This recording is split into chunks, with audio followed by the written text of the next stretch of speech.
Bom dia, nono ano. Hoje vamos dar continuidade às nossas matérias.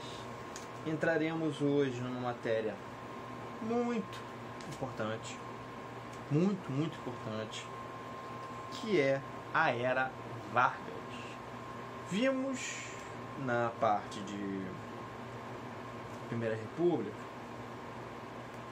a questão de que o governo em si, da Primeira República, não era um governo muito bom para a população em geral. Ele era um governo muito de interesse das oligarquias brasileiras.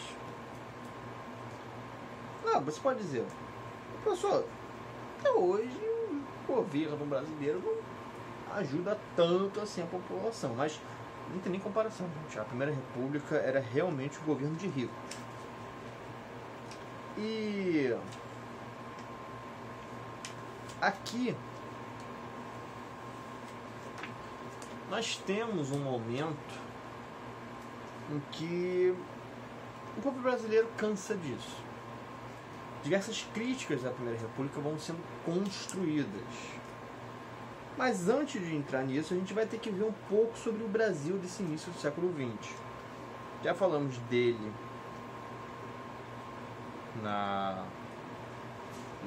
no capítulo anterior de Primeira República, mas é preciso voltar um pouco para dar atenção a certos detalhes que são muito importantes para a gente entender a Era Vargas. E, principalmente, nesse capítulo veremos quem foi Getúlio Vargas. Porque era tão importante assim na história brasileira, e que mudança ele fez para ter uma era dele.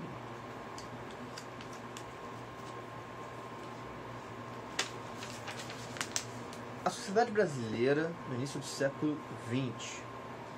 No início do século XX, o Brasil passou por um momento de profundas transformações em sua economia. A gente viu que esse início do século XX é quando tem um crescimento da indústria no país.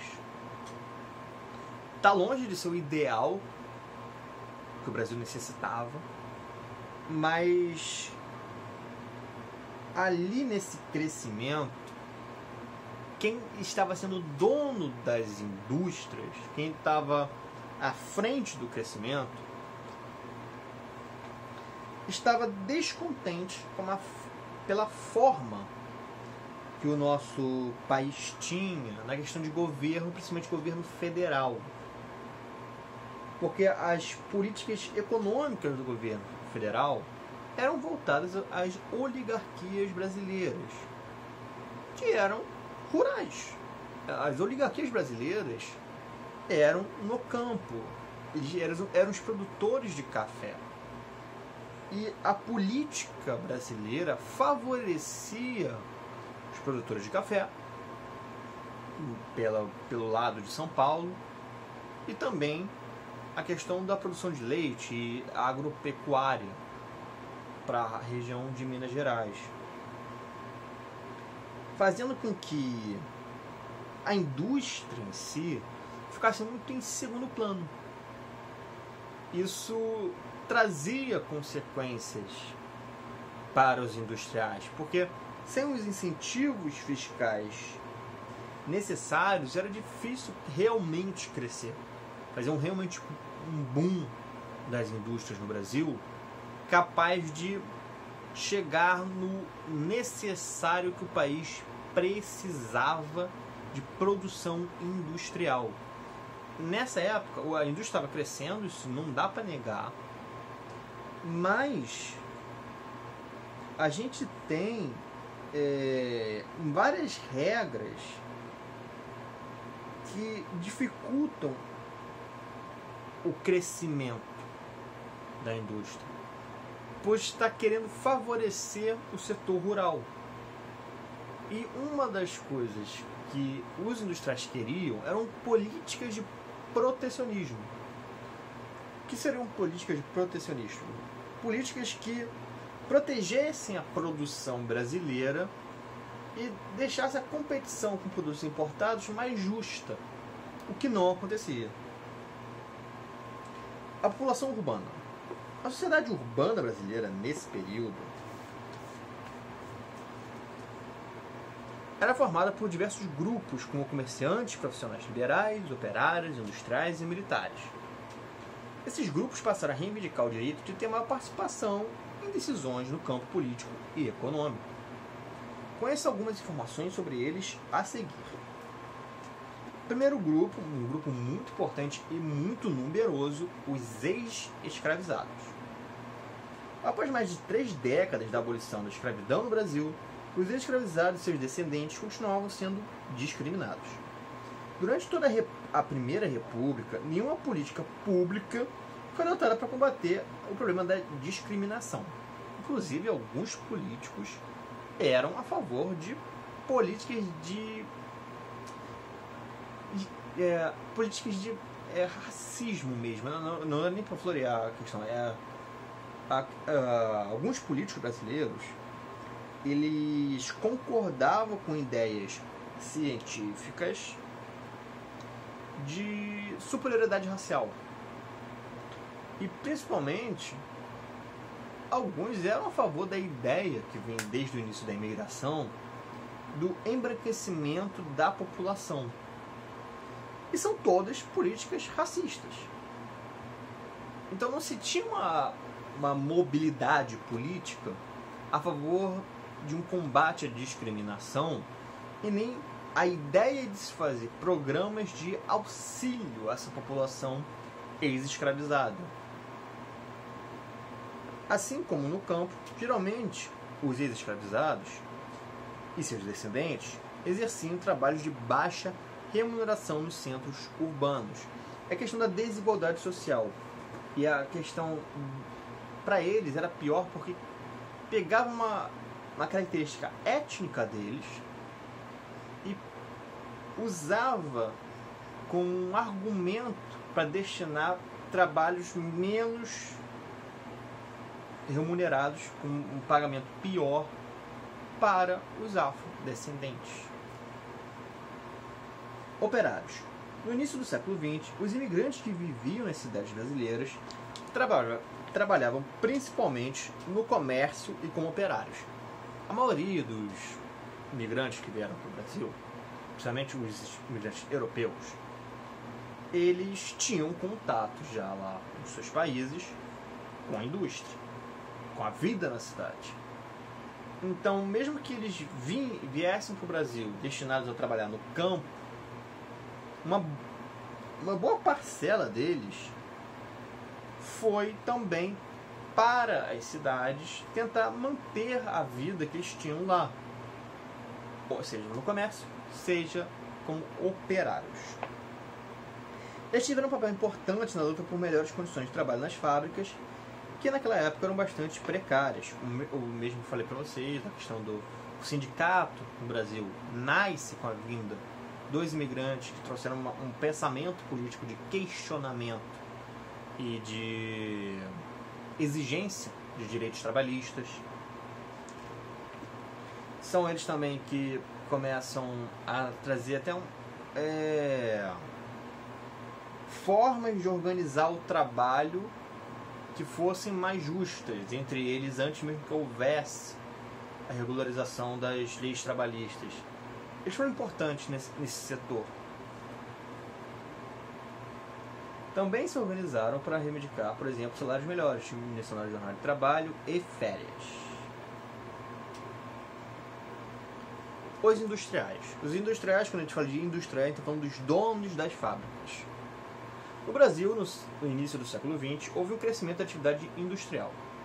Vamos ler um texto de Boris Fausto, um importante historiador brasileiro, sobre esse período, essa indústria nascente. Os principais ramos industriais da época foram o têxtil, em primeiro lugar, e a seguir a alimentação, incluindo bebidas e vestuário. A indústria têxtil, sobretudo a de tecidos de algodão, foi verdadeiramente fabril pela concentração do capital nela investido e pelo número de operários. Muito dinheiro e muitos trabalhadores. Várias delas chegaram a ter mais de 1.000 trabalhadores. Muita coisa, gente. Até hoje é muita coisa, você tem 1.000 empregados. Apesar desse relativo avanço na produção industrial, havia profunda carência de uma indústria de base: cimento, ferro, aço, máquinas e equipamento. Desse modo, grande parte do surto industrial dependia das importações. Os industriais, muitos deles de origem imigrante, buscavam incentivos do governo para fazer suas empresas crescerem e, consequentemente, ampliar seus lucros. Eu falei disso para vocês logo no início da aula. Com o crescimento da industrialização no país, aos poucos esse grupo se tornou cada vez mais influente na sociedade brasileira. A indústria era inegável a sua importância. Mesmo que o governo quisesse favorecer muito a oligarquia, eles não podiam negligenciar totalmente a indústria. Não dava. O mundo já estava num ponto em que, se você não tem indústria forte, você não consegue ser competitivo no meio internacional. E no Brasil, a gente tinha essa carência muito grande das indústrias de base. Que são indústrias de base?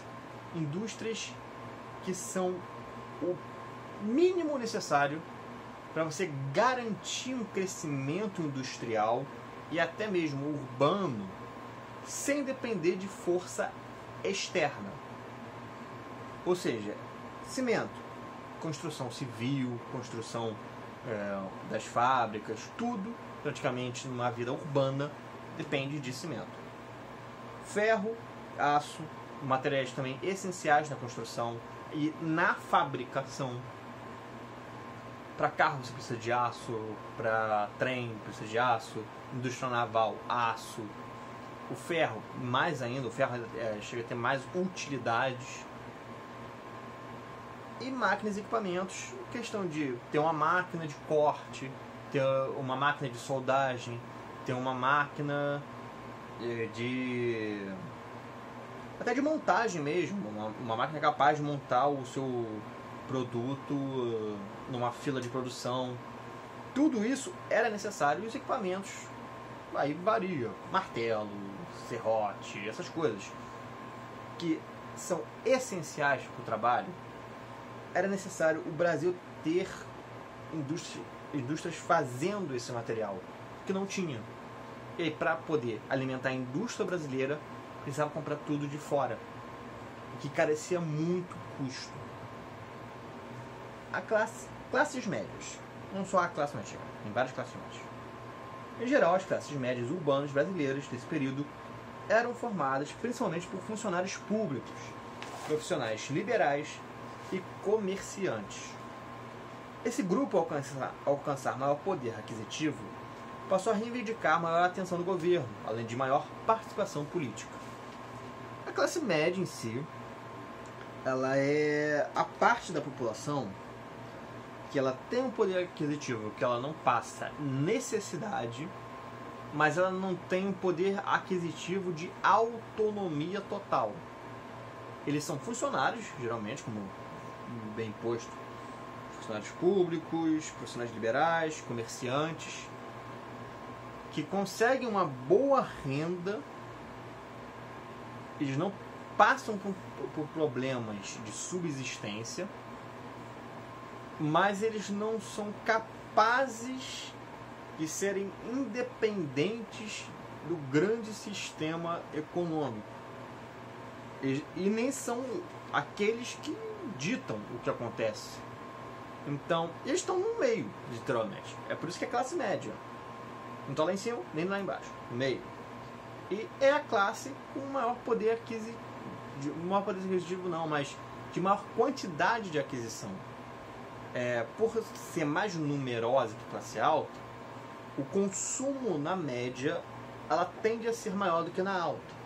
A alta ela consome muita coisa e de grande valor, mas o número de pessoas na classe alta é muito menor do que na classe média, que é muito menor do que na classe baixa. Mas a classe baixa nem sempre tem poder aquisitivo. A classe média ela consegue manter então ela é o consumidor quando se pensa em consumidor. A classe média é a figura do consumidor no Brasil. Lógico, naquela época era mais assim do que é hoje, porque a desigualdade social na época era muito mais escancarada maior do que hoje. Hoje ainda é grande, mas não é como era antes. Militares. Muitos militares também estavam insatisfeitos com o governo das oligarquias cafeeiras, sendo contrários à política adotada pelos presidentes da Primeira República, que procuravam estimular a economia agroexportadora do país. Diversos grupos militares apoiavam a ideia de que o Brasil se tornasse um país mais industrializado e moderno. A ideia dos militares de apoiar a industrialização tem a questão de que dentro do meio militar tinha muito a defesa do modernismo. E você manter uma economia rural era você ser atrasado na ideia do modernismo. E além disso, temos ali dentro dos militares a ideia de que uma indústria forte aumenta a capacidade de projeção de força de uma nação. Quando uma nação entra em guerra, a sua capacidade industrial vira produção bélica. Ou seja, a indústria ela é convertida em indústria de guerra para alimentar os esforços de guerra. Então, ter uma indústria forte faria o Brasil ter uma capacidade de poder militar grande. E por isso existe uma grande preocupação no meio militar por essa modernização e industrialização do Brasil.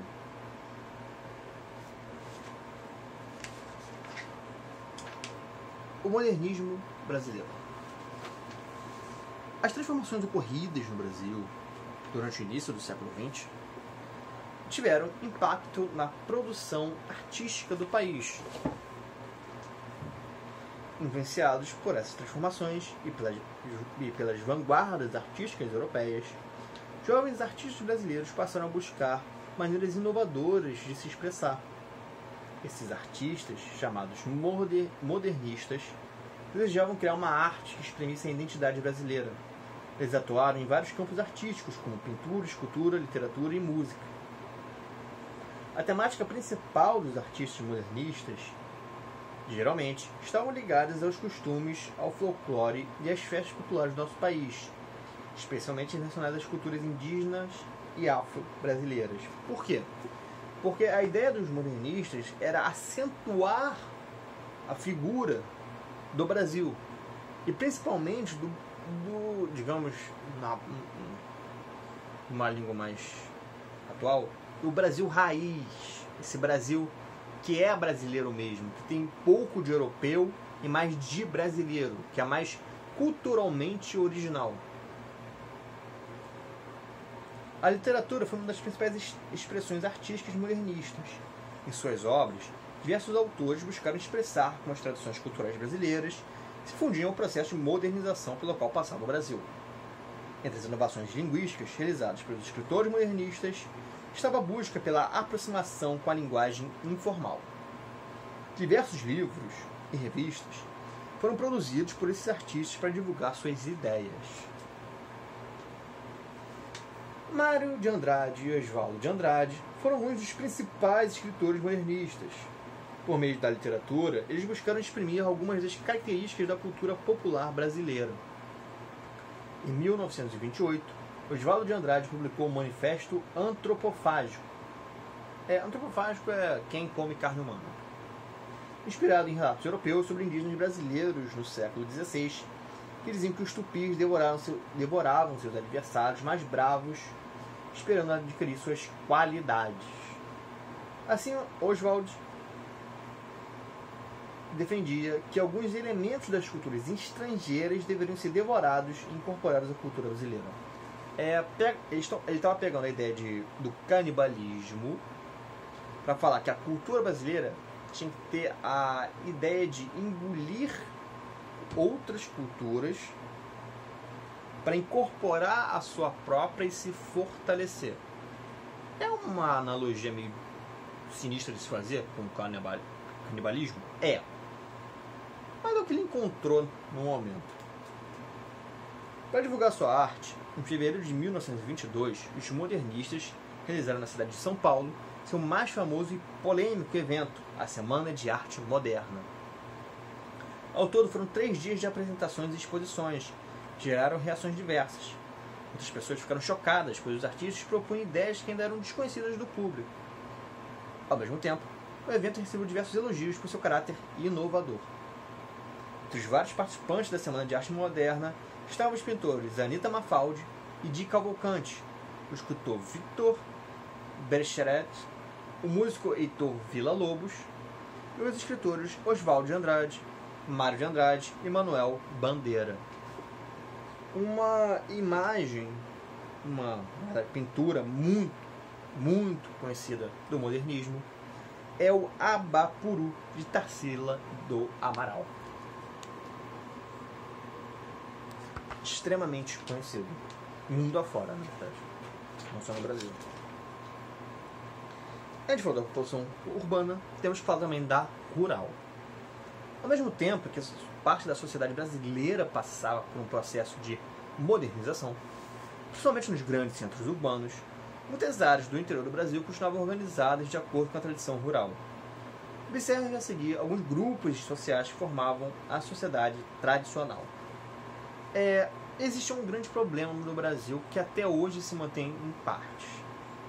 O meio urbano, ele cresce muito mais e muito mais rápido do que o meio rural. O meio rural, ele tende a ser mais tradicional. Até por como anda a economia rural, através do campo, se mantém muito uma ideia de manter as tradições. Então, mesmo nessa época de Primeira República, no meio rural mudou pouco, se não nada, do que era na República. Na República não, na monarquia. A vida rural, ela ficou muito mais estagnada. E quando entra a República com a política de coronéis, lógico, os coronéis eles criam uma mudança que a gente vê no meio rural, mas o dia a dia em si não se muda tanto. Os coronéis. No interior do país, o poder se concentrava nas mãos de grandes proprietários de terra. A gente já viu os coronéis, que eles faziam a questão do controle populacional através da sua influência monetária e política. E são eles que controlavam as eleições. Principalmente do meio rural, no caso. O urbano já é bem diferente a questão das eleições.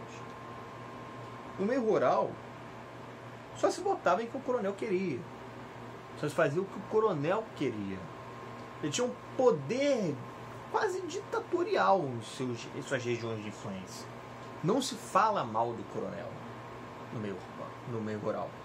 Era muito perigoso. Em alguns lugares do Brasil ainda existem os coronéis. Alguns lugares a gente nem pode botar as aspas, porque na prática são coronéis mesmo. Líderes religiosos. Eles eram importantes porque a religiosidade no meio rural até hoje é muito forte, muito mais forte do que em qualquer meio urbano, por causa do seu tradicionalismo. E os líderes religiosos, eles estavam do lado dos coronéis, mas eles também faziam uma ponte com o povo. Eles geralmente eram os grandes mediadores entre a insatisfação popular e a vontade do coronel. Por causa da influência religiosa, o povo tinha muita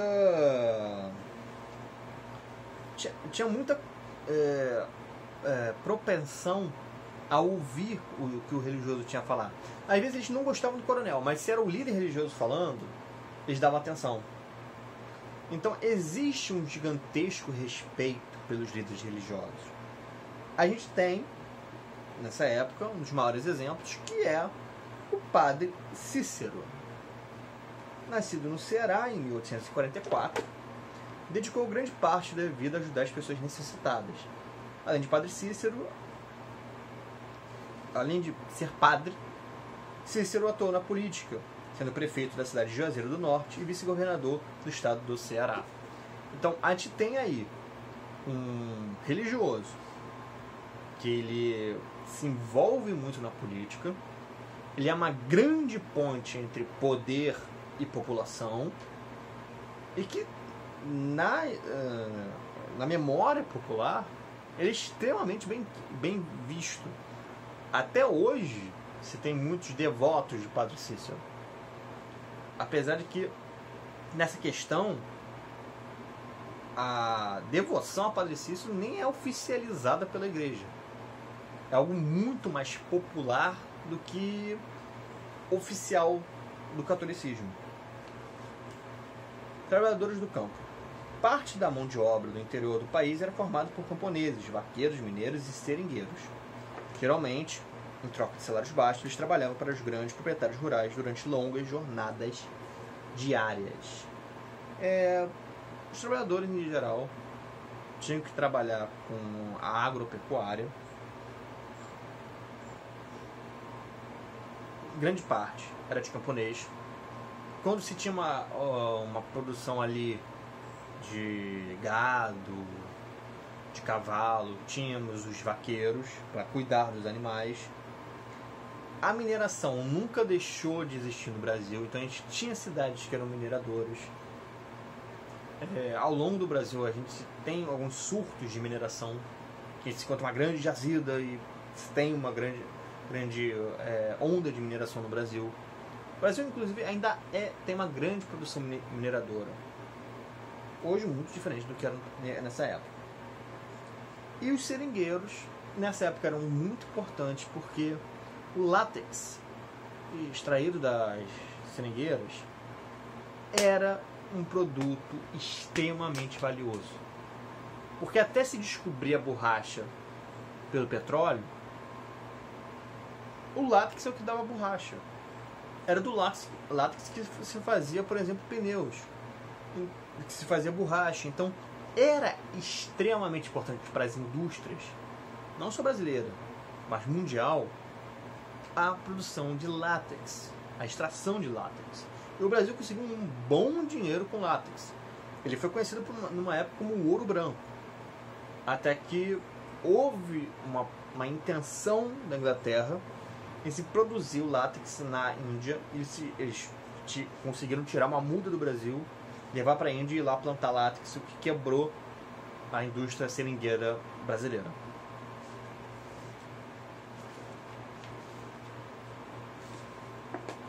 E os cangaceiros? Como vimos durante as primeiras décadas do século XX, grande parte do interior do Brasil era dominada pelos coronéis. Esse cenário ainda era mais forte na região do sertão nordestino, onde eles costumavam exercer maior poder sobre a população pobre. Na segunda metade do século XIX, muitos desses coronéis financiaram a formação de grupos armados que faziam uso de violência para defender seus interesses. As pessoas que integravam esses grupos ficaram conhecidas como cangaceiros. Ao longo dos anos, parte desses grupos passou a atuar de maneira independente, não seguindo mais as ordens dos coronéis, e muitas vezes até se opondo às suas vontades. Para sobreviver, era comum que realizassem saques em vilas e cidades. Os cangaceiros eram grupos armados que, no início, foram os coronéis que armaram esses grupos, para os coronéis terem o seu exército, digamos assim, a sua guarda pessoal. E também porque tinha uma coisinha que o livro de vocês não fala muito, mas teve muita guerra entre coronéis. Um coronel que não gostava do outro, às vezes mandava seus cangaceiros atacar o território do adversário. Então a gente teve briga entre coronéis, e brigas muito sangrentas no Nordeste brasileiro. Principalmente no Nordeste brasileiro, mas guerra de coronel existiu pelo Brasil todo, no interior do Brasil. E quando o governo começou a intervir nessas brigas para baixar a violência entre coronéis, se diminuiu a necessidade de ter cangaceiros. Então, alguns desses cangaceiros se debandaram do controle do coronel, não porque discordavam do coronel, porque o coronel ia demitir eles. Eles, não vou ser demitido de jeito nenhum. Vou chamar o pessoal aqui, a gente se arma e a gente vive do jeito que tiver que viver. Então, a culpa de existir os cangaceiros são dos coronéis. eles criaram um meio de opressão que, quando eles não puderam mais manter, saiu do controle. Geralmente, os cangaceiros conheciam bem a região onde atuavam, porque eles dificultavam o trabalho da polícia no combate a esses grupos, mesmo havendo esforços do governo. Porém, ao longo da década de 1930, as melhorias do transporte e da comunicação entre o sertão e os grandes centros urbanos dificultaram cada vez mais a atuação dos cangaceiros. Muitos deles se entregaram, abandonaram o cangaço e foram mortos pela polícia. Assim, no final dessa década, o cangaço sofreu um grande declínio e chegou ao fim. Lampião. Entre 1922 e 1938, Virgulino Ferreira da Silva, o Lampião, liderou um grupo de cangaceiros que ficou conhecido em todo o país. Seu grupo agia com grande violência no sertão nordestino, comovendo diversos crimes. O grupo de Lampião desafiava as autoridades locais, atraindo o interesse de homens e mulheres para o cangaço. A questão da vida perigosa, da vida bandida, atraía muita gente. E Lampião foi o maior cangaceiro. Ele teve um grande grupo à sua volta. Além do medo, os cangaceiros exerciam fascínio entre os sertanejos. Entrar para o cangaço representava para um jovem da Caatinga a ascensão social. Significava o ingresso numa comunidade de homens que se gabavam de sua audácia e coragem. Indivíduos que trocavam a modorra da vida camponesa por um cotidiano repleto de aventuras e perigos. Era uma via de acesso ao dinheiro rápido e sujo de sangue, conquistada a ferro e ao fogo. Em certas comparações, em suas devidas comparações, nós podemos comparar o cangaço ao crime organizado que existe hoje. Lógico, tem suas devidas proporções. Não é a mesma coisa. Mas essa questão da vida bandida, ainda, infelizmente, ainda atrai muitos jovens. Geralmente os jovens que têm pouca perspectiva de futuro, porque a vida é muito difícil. E o meio do crime acaba sendo uma alternativa atrativa pela ação, vou botar gigantes aspas aqui, a ação que ela proporciona, e pelo crescimento social que é muito rápido, mas igualmente perigoso. Então, é uma questão difícil a gente falar, mas é realmente importante a gente ver como já no início da República se vê algo que a gente vê até hoje. É isso, turma. Vamos parar por aqui. Vamos lá para o nosso grupo do Telegram. Vou, no final da aula, passar o dever de casa para vocês e falar a matéria da prova, o dia da prova. Bem, turma? Vamos lá para o Telegram.